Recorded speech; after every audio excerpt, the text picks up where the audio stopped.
The food service, hospitality, and retail industries are evolving in ways you've never heard of until now. Hosted by global industry technovator Rob Grimes and powered by the IFBTA, TechBytes is your go-to podcast, putting technology innovation and trends on the menu. So welcome to a special Spotlight edition of TechBytes. And I'm really pleased to have with me as a conversation guest and also as an allied industry partner, Keith Sayewitz, who is the Managing Director of Auxis. So welcome to TechBytes. Thanks for having me. Great to be here. So I guess before we get started, I know there was a recent acquisition and merger with Grant Thornton, but also why don't we do an introduction to you, your background, and then we can talk about the company and some of the things that you're bringing to the industry. Great. Appreciate that. So my name is Keith Sayewitz. Really great to be here. By way of background, I lead the restaurant vertical for Auxis, and now part of Grant Thornton. So just to give you a bit of background on myself, I've been in the restaurant space and the shared services space for many, many years, helping brands kind of leverage technology, leverage shared services to solve problems in the restaurant industry, which I think we'll really get into today. I've got about 30 years of overall experience and across various industries, including the restaurant and QSR space, and specifically on helping companies kind of leverage shared services. So great to be here and looking forward to our conversation. So if we talk about, the service portfolio, because first of all, you've mentioned a number of different industries, and you've also, I know in the portfolio, it's more than just the shared services because people will break that in. That's a very broad term. Could you talk a little bit more specifically about the major industry segments and exactly what we mean by shared services? Yeah, that's great. Yeah, so at Auxis, and we're really who Auxis is, maybe is an important lead into that. So we're kind of an advisory and business process outsourcing company. We've been in business for what was 28 years prior to our merger with Grant. So we won't hit 29. And now, Wait, I just want to clarify something. You said you've been in the business for 30. So as 28, they've been around a long time. So that you've been in the business as well. I've been in business. I personally have 30 years of experience, and this was 28 years of operations for Auxis. Okay, so I'm sorry, I interrupted you there. So no problem. So go ahead and let's take us through it. Yeah, so Auxis really, for all of our existence, has been about kind of helping companies solve business problems, either through process improvement or technology, or what I would say shared services or business process operations, BPO or outsourcing. So we really kind of use those levers to help companies solve problems across industries. But the QSR space and the restaurant space is kind of a particular focus area for us.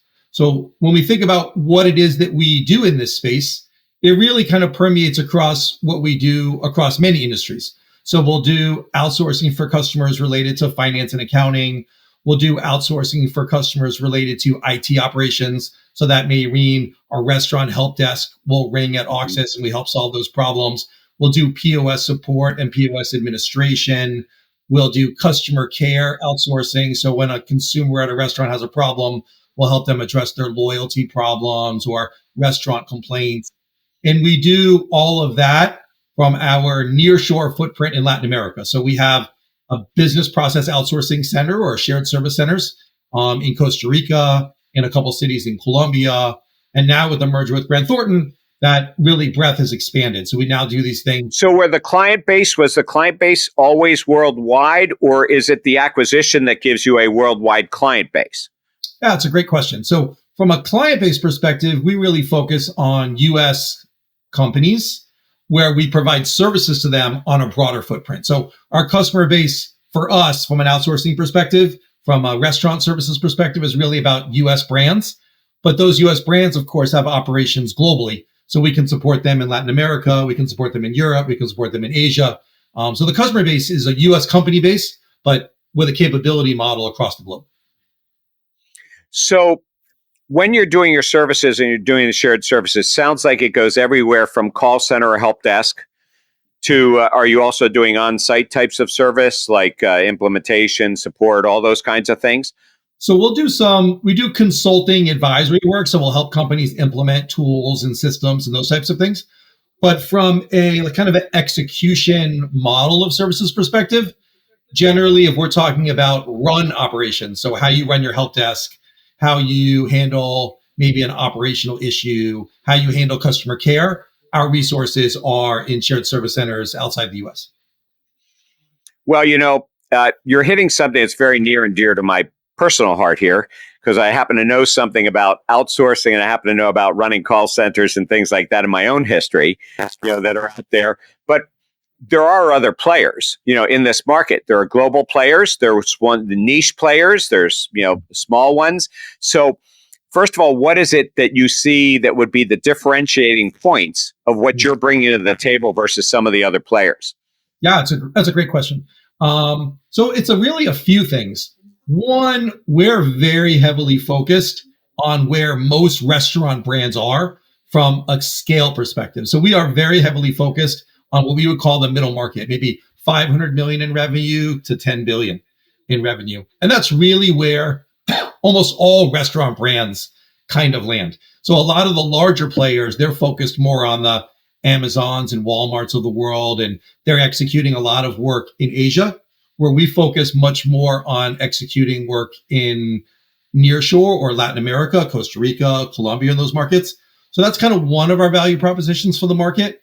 But the other key one is that whereas lots of players are offering shared services and BPO operations, we're very highly focused on the restaurant and QSR space, and we have very detailed experience there. So you'll hear a lot of players say, executing customer care or executing IT operations, it's the same for everyone. But we really know in the industry that that's not true when you deal with restaurant operators, franchisee model, that it really is important to understand how a restaurant operates and how you service a franchisee from a care perspective. And that's really kind of where we specialize. In fact, at the end of the day, if somebody's going to outsource to you, especially if they're doing franchisees and they're doing, they're a franchisor and you're representing them, that really, puts you in a situation where you have to understand how their operations work. You have to, really be part of, that environment. And, there's a difference. There's one thing understanding the industry. There's a second thing understanding technology, but understanding the culture of a client. How do you achieve that? Yeah, it's a really interesting question. We've actually built a program with one of our customers, which embeds us very deeply in the operations of how stores are run. For those folks that really know the industry well, one of the key things in the industry is about all the brands really will be doing kind of operational audits of performance of the store. So that may be a food safety audit, maybe an operation execution audit.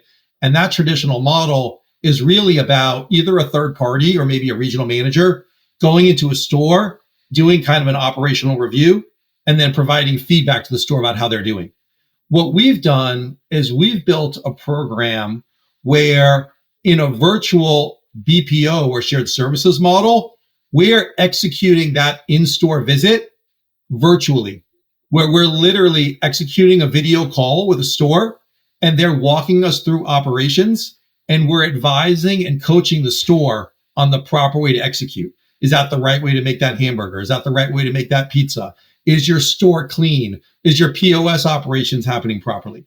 And what that program has done for us is given us a really deep understanding of restaurant operations. But you're not necessarily doing that store by store. We are store by store. We'll literally call into each store in a brand, execute a virtual visit, and help advise them on operations. Do they know that you're not part of the brand, or are you actually part of the brand? We are, in those instances, part of the brand. Our team is dedicated to that brand, trained in that brand's brand standards and operations execution. So we know the exact steps that be done for that particular brand so that we can coach and advise them. Well, as I think about that, so first of all, I appreciate, the operational piece of that, because that's really, speaking the language of those that you're supporting, in there as well. And if you're representing the brand itself and they may not know that it's an outsourced group or shared service group, in that particular case, you really do have to have the comfort level that people because they're putting their name on you, when you're out there that you're doing this. And so it's a very interesting approach to be able to go in, do that review with them and take a look at it. Now, my guess is that it's not an all-in-one approach. You're really going to customize what you do for the client. So some clients you might start out doing consulting and business process, review, and then it may turn into actually doing the services. And other people you might just do the services for. Yeah, I mean, that's definitely true. I mean, obviously the needs of each brand varies. In fact, what we've seen in that restaurant kind of visit program that I was just referring to is that one brand may look at it and say, I want to deploy this team to help do maybe LTO visits. I have a limited time offer that's coming, and I want you to check to make sure that each store is ready for it. The next brand may look at it and say, I want to use that for food safety purposes and make sure that we're executing properly. What's really been the most valuable part of the program, though, is that because we've built this trust with brands and the ability to help them operationally, is that's permeated to other services. So for instance, because a brand may say, well, these guys really understand the way that we run operations, thus I feel comfortable trusting them to run my IT help desk or POS administration support. Because when the franchisee that's calling and asking for help, they know that on the other end of the line is a partner that knows their business well and is advising them well and understands maybe the complexities that they can't spend an hour on a call fixing an IT system when it's the lunch rush. So that kind of thing really goes a long way. Do you ever get involved in a lift and shift type of model where somebody has an existing operation and you might go ahead and take it over, or maybe operate in a hybrid approach where they're operating their own and then you're adding to it in the off hours or, adding to it the offshore piece, the nearshore piece? Yeah, 100%. We see two things in that world. One is that the real trend in the marketplace today is hybrid delivery operations. Maybe some of the operations are done in-house. Maybe some of them are done in one region of the world, and maybe others are done Latin America. Like we see a lot of, as people think about outsourcing in today's world, maybe you're using nearshoring for more complex processes that require more interaction. And you're using offshore in Asia, maybe for something that's more core transaction processing. Like or that can be done digitally and doesn't need to necessarily have a person, on there as well. You've got your level 1 up to level 4 in there. And, as I start to think about it, BPO is a very broad thing. So, there are different areas, as you know, within an operation. And you've just brought up about LTOs. I mean, we're talking about the marketing, and we're talking about, that's marketing. Then you have technology, you have HR. So traditionally, when people think about outsourcing, they may think about HR, finance, and IT. Mm-hmm. Are those all three areas that your group would focus with, or that's where maybe you bring in the Grant Thornton end of that? Yeah, it's an interesting question. We've found that there's really been a big shift in industry post-pandemic. So pre-pandemic, we saw companies in really all industries very focused on finance and accounting or IT from an outsourcing perspective. Absolutely. Post-pandemic, we've seen a very big trend where when workers didn't want to return to the office, companies were kind of saying, well, if I could work with you remote, can't I do that in a BPO world? And we've seen companies really start to shift and say, I can do things that normally I wouldn't think about outsourcing, things that are part of the revenue cycle, like these operational audits or things like HR. And we've really seen this shift that the mindset of what I could do in a BPO world changed a lot post-pandemic, and it's not just finance and IT anymore. Well, that's sort of interesting. You're right, because even on the revenue generating side, I talk about this all the time. People never thought that they could actually do the delivery if you're a high-end steakhouse, right? But you can, right? Mm-hmm. And so people have now decided that there's a new day part in delivery and takeout, which before, maybe they thought they couldn't do it. They didn't look at it as a day part or a revenue center.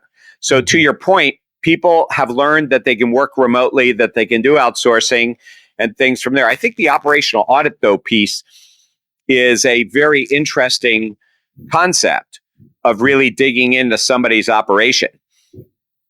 Yeah, and the value of that is that, and you made an interesting comment about, are you part of that team? And the way that we'll work with customers is that we say extension of your team. So the teams of people that we're helping staff for companies and execute business processes, they're inside that company's ecosystem. They're on their systems. They're in their Microsoft Teams environment. When we're doing a web call, it's transparent to the franchisee, whether they're talking to the brand or talking to a person at Auxis, Grant Thornton.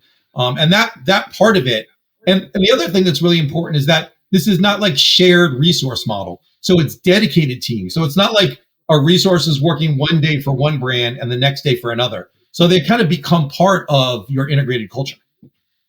Wait, did you say it's a dedicated team? 100% dedicated. That's right. Yeah, but there are some things that could be shared. If you're doing, Microsoft, administration or something like that, as a part of it, or password resets, or Yeah, what we see is that there's a few areas where there's shared teams, and that's really more like network operations, security, and server and cloud management, where it doesn't make sense for a brand to have a dedicated staff because maybe they don't have the scale for it. But in any kind of situation where there's a client interaction or a client kind of transaction processing, then that's generally a dedicated team. Well, I'd like to just take a break for a minute, and focus then on the second half of really drilling down into operational support, because I think that that's part of the secret sauce that you're explaining what makes you different, but you're bringing up some things. It's not just really outsourcing. It's as you've said, it's really a partnership or an extension of their staff, which is not easy to achieve. So let's just take a break for a minute. And I'm with Keith Sayewitz, who is the Managing Director of Auxis, part of Grant Thornton. And we'll be right back and continue this conversation on shared services, outsourcing, and really end user support. With the rapid expansion of technology in the food and beverage industries, finding the right supplier can become overwhelming and complicated. To simplify this process, the IFBTA created Exchange. Exchange is a powerful search tool where users can easily narrow down their technology search and refine results by application type, geography served, department, and more. Browse resources and learn more about the industry's technology suppliers at exchange.ifbta.org.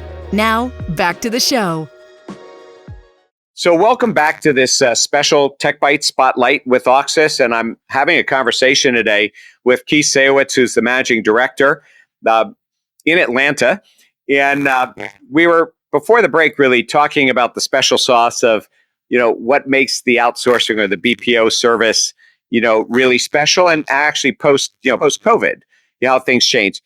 I'd like to put you on the spot, for a minute here, because you're working for a supplier in the industry, which a lot of times, but yet you're going to be good enough to be able to represent the operator, your customer. But you also have experience in your background that came from operations, that actually worked in the industry, working for some of the operators. And so are there some observations that you would make in today's environment and things that you brought with you that you've used as tools to really help improve the business in the position that you're in? Yeah, it's an interesting question. What I'd say is that, and this is something that's not specific to the restaurant industry, is that there's always this concept that folks inside a company think that the way that they do things is so unique or special that it can't be understood or executed by a third party because what I do is unique or my industry is so special. And there's always elements where that's true. But for the kind of areas that companies should be thinking about from a BPO or a partner executed perspective, it really ends up not being the case. That best practice really should be prevailing.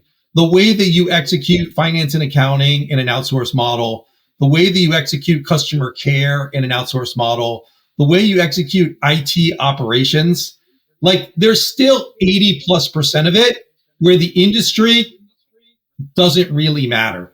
It's the last 20% where you really need to have that industry expertise, but where kind of every company kind of says, I'm unique and I'm special. There's only so much of that.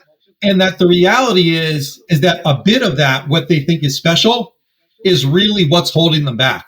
They're really kind of saying, well, I can only do it like this, as opposed to envisioning the idea that with some automation and some AI and following best practices, they can be a more efficient operation. And that's really the number one thing I've encountered from being both industry and on the other side is that I feel like companies got to let go a bit about it can only be this one way and I'm that special. Well, it's funny. I can see you and I are going to be great friends and we're going to be having a beer in about a week from now, because I would have said exactly the same thing when I used to be in that business. But every industry thinks that they're unique. You don't want to tell retail people that they're just like food service, and you don't want to tell the hotel people, but maybe it's a matter of 16-digit SKUs versus, 7, and style, color, and size versus, perishable. So you don't want to tell them that.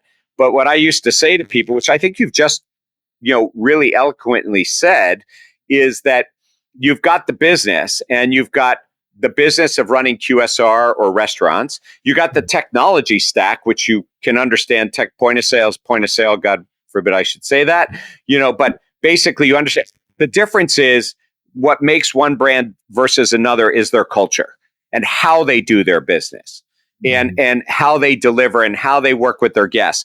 That's the piece that I've always found that you need to learn. What I found interesting in the first part of this conversation is you're doing that by actually going into each unit, which is a very unique aspect of understanding it. What do you do if they don't ask you to do the audit and they just ask you to do the outsourcing? Yeah. I mean, what's interesting about it is that the nuts and bolts of, let's just say, IT operations or finance and accounting, right, is that if we think about finance and accounting in a restaurant space, there's a little bit of variability related to royalty processing, maybe in a franchise model. But at the end of the day, and in HR, you got people who do multiple job tasks and split codes and stuff like that, and you got minor laws and stuff like that. But basically, accounting is accounting, HR is HR. Sort of different, right? Yeah. The only where we get some variability is, and it's real, is in IT operations. And this idea of corporate support of IT versus franchisee support of IT. And those are truly people think that they're getting free support because it's in their franchise fee. And the understanding the nature of supporting a franchisee and their needs and the multi-location model and the variability. Like we really see that when you do IT support for a corporate environment and someone calls up on the phone, that their technology footprint is almost always identical. But in a franchise world, store number 1 and store number 2's technology footprint may be very different. It's not mandated by the brand.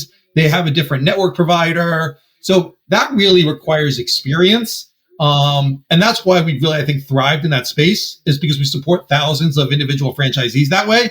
And we understand the differences and challenges. But other than that, but wait a minute, you're bringing up a bunch of challenges and differences here. And now I'm trying to figure out the value add that you bring in as an advisor in helping them to figure that out. If you walk into a situation where you have 30 different POS, because they just allowed it, because you did use the word mandate somewhere in there, and they're not mandating what the tech stack is or certain things, how do you help somebody who is in a chaos situation, or maybe you can't and you don't take that on? Yeah, it's a really, really interesting question. Generally, what we'll try to do in that scenario is we say, let's solve the tactical that can be solved and then get the strategic working over time. In other words, in that situation, you'll see a company that maybe is struggling with support because they have 30 POS systems. 30 may be a lot, but let's say you've got 5 different POS systems. And we'll say... people who have 30, if they're global. Yeah, they may have 30. Yeah, I did a lot of work with Subway, and they had many, many, many, many POS systems. Subway to figure out how to standardize 37 different systems around the world in kiosks and everything else. Yeah. Well, one of the real trends that people in the industry know is that the way that domestic is treated and the way that international is treated are two different worlds. Absolutely. But what's interesting is what we'll say is stabilize, let us start to run those operations because we'll do it in a consistent manner that's always executed the same. And then you can start to solve your problem more strategically, right? And then you'll lean on a partner that can say, help me get up on the new standard POS, help me do those data conversions, help me handle the change management aspect of it. But a lot of times when brands try to tackle that on their own, they have the folks that are trying to do day-to-day operations and then the project folks. And because they don't have two different teams, it kind of crashes together. Yeah, but if people are in silos, either by department or operations versus tech, which has come a lot more, or marketing or whatever, how do you actually manage and organize those teams?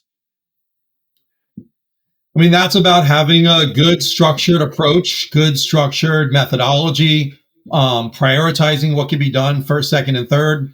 All the buzzwords, not biting off more than you can chew, right? You can't tackle everything at the same time. So really it's about figuring out where you're going to get value and tackling those things first and kind of pushing the noise off to the side. So let's switch subjects a little bit, because you said early on something about 500 million up to 10 billion, right, in size. Well, that's first of all, they're all enterprise, but you're going from mid-tier enterprise up to very large and global enterprise when you're talking about those kinds of numbers in sales volume and number of units, and then you're talking about global. There's a few things that seem to have happened recently, and I wonder how you deal with this. So we have two different sets. We have one set where you have your multi-concept operators. Mm-hmm. You have your Inspires out there. You have, you've got your RBIs, you've got your Aramarks, Sodexos, Compasses, that may have 65 brands in there. So there's one person, and not like the hotel industry where you're more like to see management companies that have several brands. But in the restaurant industry, you have operators like that who have multi-brands. So that must be a challenge for you when you're working for the operator. But conversely, it's a challenge when you're also working. We're now starting to see restaurants and C-stores and restaurants and hotels. And then what you do in the food. So how are you going to deal with that? I mean, in general, what we've found is that for the services that we're executing, we're generally working and living at the brand level. And the brand is providing, as you know, a suite of services for those franchisees or MUOs. So the types of services that we're generally looking at is, let's say, even if I'm a brand like a Subway, and I've got a lot of non-traditional in an airport, in a Walmart, there's still a suite of services that the brand is providing, even if it's a Marriott that also has responsibilities in that layer. And really it's about which services are you supporting, right? Because the contractual relationship between the brand and whoever that end party is, we're still helping that brand deliver on that promise. But you can still be the clearing center. You could be the triage, even if you're dispatching to somewhere else, which, by the way, leads us to a conversation about how do you have relationships with all the suppliers, because you have to know their side of this as well. And then couple on top of that, the service level agreements, the SLAs that you're going to work on there, because there's expectations of service, which add further complexity. Yeah, I mean, obviously, all the services that we would provide to a brand are very tied to a KPI performance, contractual SLAs. The place that we see other vendors the most in the mix, I would say, is related to IT support. And that's really about who is going to own the solution to whatever problem is uncovered. So what we'll do in general is that we'll run what you'll call level 1 help desk. So the initial call will come to us. And that's we'll do the toughest, by the way, because the open to close rate on a call like that, there's high expectation, and you're going to be judged by, do you open and close the call without a second call, and how long does that take, which is training and everything else. Yeah, and it's really about how much triage of an issue can you do at level 1. And then what we'll generally do is we'll try to take on as much of level 2 as possible. Maybe that's a price change in POS, a problem related to OLO and third-party delivery. And then where other vendors get involved is maybe a more complex POS change where it's got to go back to the vendor, or maybe a resource needs to be deployed on site. And what we'll do is we'll play the orchestration arm of that. In other words, that ticket will remain open. We'll assign it to whoever that third-party vendor is, and then we'll manage it through execution. Because one of the big problems that a brand has is that they'll pass the ticket to somebody else and it sits and doesn't get worked on. So the idea who keeps responsibility and who closes the ticket, and then how do you get to business process improvement if you don't know what the end result is? 100%, right? So what we really want to do is kind of own that ticket, even if it's assigned to a third party. And that way we're following that third party saying, hey, we assigned you this ticket. Where is it? The clock is still running on it. And then we can provide good visibility to the brand. Well, there's a lot of ways. So there's a lot of ways to hold somebody accountable. Some are the SLAs. You have the objective and subjective measurement here, right? So how well did people feel the call went? Because we all know there are people who don't know anything, but yet they come across like they know everything. And then you have people that know everything, but for whatever reason, they come across the other way. So you have to be held accountable to both subjective measurement and objective measurement, 100%. Which are your SLAs. And then how did people feel about how well a job you did in it? But also sometimes people expect, if they're going to outsource to you, that you will bring, continuous process improvement, which may mean shorter call times, open to close rates, and lesser cost over time. Yeah, for sure. I mean, I feel like there's a few things in the mix here. One is visibility. The best thing you can do in order to eliminate the noise is having really strong visibility to the facts. Because we know, especially in support in this space, is that maybe you are closing 100% to SLA, 98, 99% of tickets close within 24 hours, if that's the metric. But a few loud voices can still make it seem like it's not going well. So this ability to have really good visibility to facts and data really helps eliminate that problem as much as possible. So I find that that's really a big portion of it. But the other portion of it is that you do need metrics that are the softer side of things. And customer satisfaction is a huge one, right? So you need to continually be polling your customers. How is your experience related to this? Do you feel like your problems were resolved? And then you kind of take the quantitative and the qualitative and you merge those together into a scorecard. Yeah, I mean, corporate writes a contract, and that contract's going to have very things in there. But if people perceive that you're not providing a great service, it doesn't matter. 100%. And we've found, especially in the restaurant space, because there's so many stakeholders, so many franchisees, so many MUOs that own hundreds of restaurants, and their voices can outshout the facts, that you really have to stay diligent on those facts. Absolutely. Well, listen, it's a very good conversation, but before I let you off the hook here, so if you are thinking forward, because people are planning their budgets and they're thinking about what they're going to do in 26, and there's a lot of new technologies, the AI word seems to be shifting a little bit to more, how am I using it, rather than being afraid of where am I going to use it, right? So is there some thought that you have or piece of advice that you would give people as they're planning for next year now, as to what they may want to be thinking about as far as the trends and support, maybe some of the change that you're able to observe from your perch are going on that you want to put in their heads now as they think about going forward? Yeah, that's a great question. What I would say is that I would say two things. One, as it relates to the business side of restaurants, is that the trend that we've found to be very important is that if you want to drive performance in your restaurants on the top line, that the most important thing is constant presence in your restaurants. The more often that you can, from an operational perspective, be in the restaurants, improving standards, making sure that things are executed well, that helps drive your business overall. And that's why we built that operational model in a virtual way. It really helps you be in your restaurants as often as possible. The other flip side to it is your AI question. And we still know that 80+% of all AI initiatives are struggling to gain success. So what you want to do, especially as you think about, when you think about solving business problems, we believe strongly that there are three levers that you should be pulling on. One is, do I have the right processes? Two, do I have the right technology? And three, am I using BPO and shared services as one of those levers?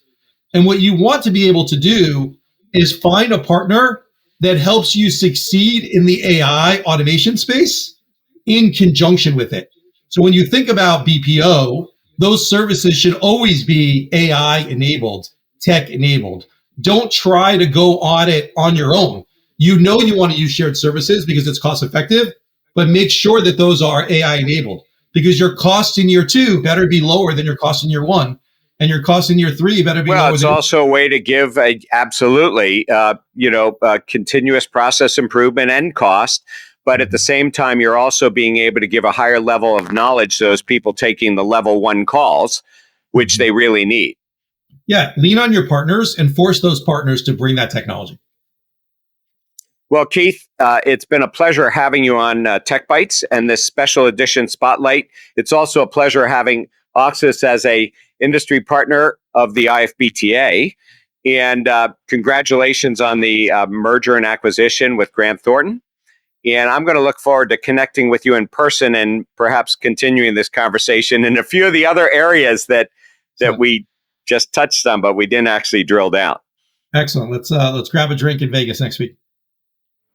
Great. Well, thank you for joining us today. And thank you all for joining us on TechBytes, this Spotlight session with Auxis, allied industry partner of the IFBTA.